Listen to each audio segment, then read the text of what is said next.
बात उन दिनों की है जब मैं कॉलेज का स्टूडेंट था। अपने कॉलेज की ओर से हम सभी कैंप के लिए एक जंगल में गए थे। हल्की ठंड थी, अतः रात में हम सब ने पूरी रात कैंप फायर के साथ डांस करने, गाने आदि का प्रोग्राम तय किया। मुझे और सभी साथियों को कैंप फायर के लिए लकड़ियां इकट्ठा करने का भार सौंपा गया। मैं निकला तो सबके साथ ही, लेकिन जंगल के प्राकृतिक सौंदर्य में भटकता हुआ अकेले बहुत दूर कहीं निकल गया। अचानक आसमान बादलों से भर गया और गरज के साथ बारिश होने लगी।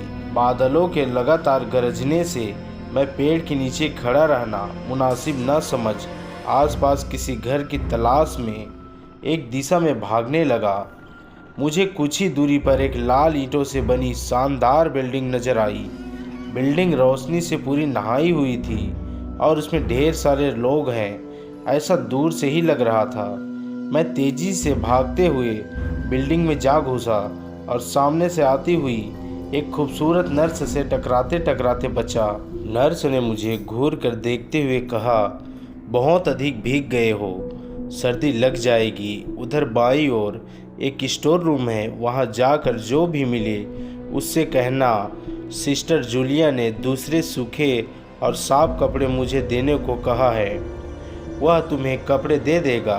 मैं हक्का बक्का मुंह फाड़े सिस्टर जूलिया को देखता रहा। मुझे एकदम से यह समझ नहीं आया कि मैं क्या करूं। मेरी स्थिति देखकर सिस्टर जूलिया खिलखिलाकर हंस पड़ी और बोली, पहले तो तुम अपना मुंह बंद करो, वरना मुंह में मच्छर घुस जाएंगे, और अब जाकर वैसा ही करो जैसा मैंने कहा है। मैं हल्के से हाँ में सर हिलाकर सिस्टर की बताई दिशा में जाने को मुड़ गया। अभी कुछ करके 10 कदम ही चला होऊंगा कि मेरे कंधे पर किसी ने हाथ रखा। मैं चौंक कर पीछे मुड़ा और अपने सामने आर्मी की वर्दी में एक युवक को खड़ा मुस्कुराता पाया। मेरे चेहरे पर आश्चर्य का बादल अपना घर बना चुका था, जिसे देखते ही उस युवक को हंसी आ गई। उसने धीमे किंतु दृढ़ स्वर में कहा, मैं कैप्टन विनोद हूँ और यह हमारे देश की आर्मी का हॉस्पिटल है। कैप्टन विनोद की बातों ने मुझे आश्वस्त किया। मैं अब धीरे धीरे सामान्य हो गया और मैंने कैप्टन विनोद को सिस्टर जूलिया की कही बातें बताई। सुनकर कैप्टन विनोद के चेहरे पर रहस्यमय मुस्कान फैल गई और वे बोले, तो सिस्टर जूलिया से भी मिल चुके? जी, क्या मतलब है आपका? कुछ नहीं, चलो मैं तुम्हें सूखे कपड़े देता हूँ, चेंज कर लो, नहीं तो सच में सर्दी लग जाएगी।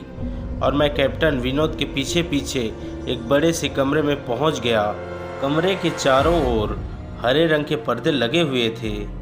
एक और एक बड़ा सा बेड पड़ा हुआ था और उसके सामने एक सोफा था। बीच में एक टेबल था जिस पर 2 ग्लास, एक बड़ी बोतल ब्रांडी की और 1 या 2 पत्रिकाएं पड़ी हुई थी।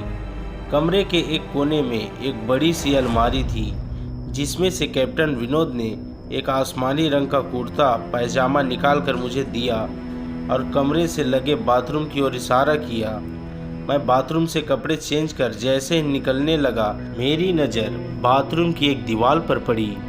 वह खून के छींटों से भरी हुई थी। यह देखकर मैं घबरा गया और जल्दी से बाहर निकलने को मुड़ा कि बाथरूम में लगे आईने में खुद को ही देखकर चौंक गया। आईने में मेरा पूरा शरीर तो नज़र आ रहा था, लेकिन मेरे शरीर पर से मेरा सर गायब था। अब मुझे डर लगने लगा और मैं हड़बड़ाकर बाथरूम से निकल गया। मुझे इस तरह बाहर निकलते देख कैप्टन विनोद ने हंसकर पूछा, क्या हुआ? अरे हाँ, तुमने तो अब तक मुझे अपना नाम ही नहीं बताया। कहाँ जाओगे? बाहर बहुत तेज बारिश हो रही है। लेकिन तुम जाना क्यों चाहने लगे अचानक, यह मैं समझ नहीं पा रहा हूँ। कैप्टन विनोद, आपकी बाथरूम की एक दीवार पूरी खून की छींटों से भरी हुई है और आपके बाथरूम में लगा आईना भी कुछ अजीब सा है। उसमें मुझे मेरा पूरा शरीर तो दिखाई दिया, लेकिन मेरा सर ही गायब था।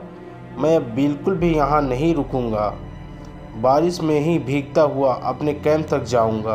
कहते हुए मैं कमरे से बाहर जाने वाले दरवाजे की ओर बढ़ा रुको।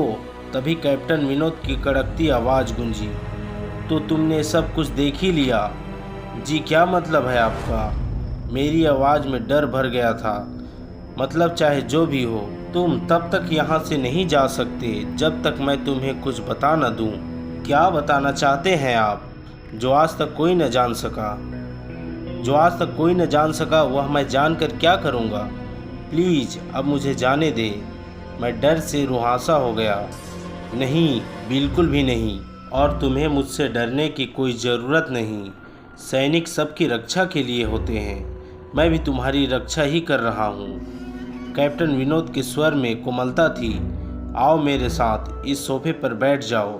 मैं तुम्हें एक कहानी सुनाता हूँ। कहानी खत्म होते ही मैं तुम्हें तुम्हारे कैंप तक जीप से छोड़ आऊँगा। वैसे भी तुम अपने साथियों से काफ़ी आगे निकल आए हो। वहाँ तक तुम अब चलते हुए शायद न पहुँच पाओ। कैप्टन विनोद के स्वर में न जाने कैसी अवस्थी थी।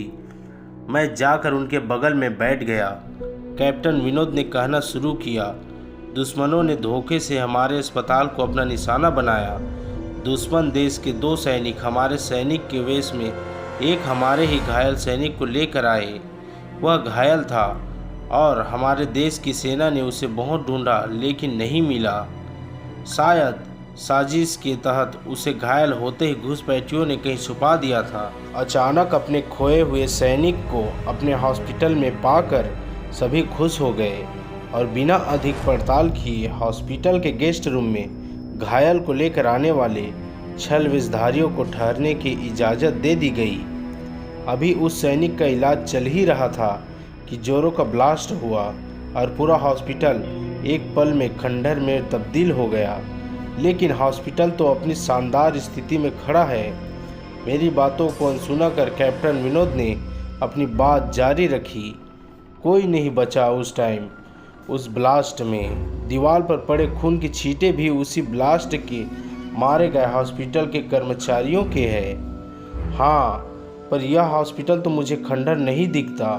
जवाब में कैप्टन विनोद के चेहरे पर रहस्य भरी मुस्कान फैल गई और उनका चेहरा अजीब से भावों से भर गया। मैं उनके चेहरे को देखकर अंदर से दहल गया। फिर भी मैंने हिम्मत करके पूछा, आप उस ब्लास्ट में बच कैसे गए? सुनते ही कैप्टन विनोद ठहाका लगाकर हंस पड़े और मुझ पर एक भरपूर नज़र डालते हुए कहा, यह कहानी आज से मात्र 10 वर्ष पहले की है और मैं तो आज से 50 वर्ष पहले मर चुका हूँ। इसके आगे उन्होंने क्या कहा मुझे कुछ नहीं मालूम। चेहरे पर गीलेपन का एहसास जब काफ़ी हुआ तो मैं जैसे नींद से जागा। मुझे घेरे हुए मेरे सभी सहपाठी और टीचर खड़े थे। मेरे आँख खोलते ही मेरे सर ने कहा, थैंक गॉड तुम्हें होश आ गया। तो क्या मैं बेहोश था?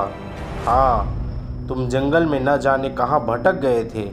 जब सभी लौट आए और तुम नहीं आए तो हम सभी मिलकर तुम्हें ढूंढने निकले।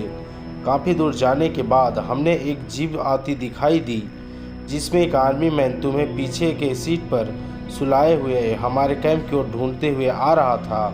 उन्होंने हम सबको भी अपनी जीप पर बिठाया और कैंप तक छोड़ा। हमने उन्हें काफ़ी रोकने की कोशिश की लेकिन वे यह कहते हुए चले गए, अभी नहीं रुक सकता, एक ज़रूरी काम है। जब हमने तुम्हारे बेहोश हो जाने और उन तक तुम्हारे पहुंचने के बारे में पूछा तो बोले सोमेश ही बताएगा और जो भी बताएगा वह सब अक्षर सच होगा। सबके उत्सुक निगाहें अपनी ओर लगी। देख मैंने धीरे स्वर में पूछा, क्या उसका नाम कैप्टन विनोद था? सर ने हाँ में सर हिलाया। मैंने सबको उधर चलने को कहा जिधर से सब ने जीप आती देखी थी। पहले तो सर तैयार नहीं हुए लेकिन मेरे बहुत कहने पर वे राजी हो गए। सुबह होते ही हम उधर की ओर गए। मैं उस जगह पर पहुंचकर गहरे आश्चर्य में डूब गया।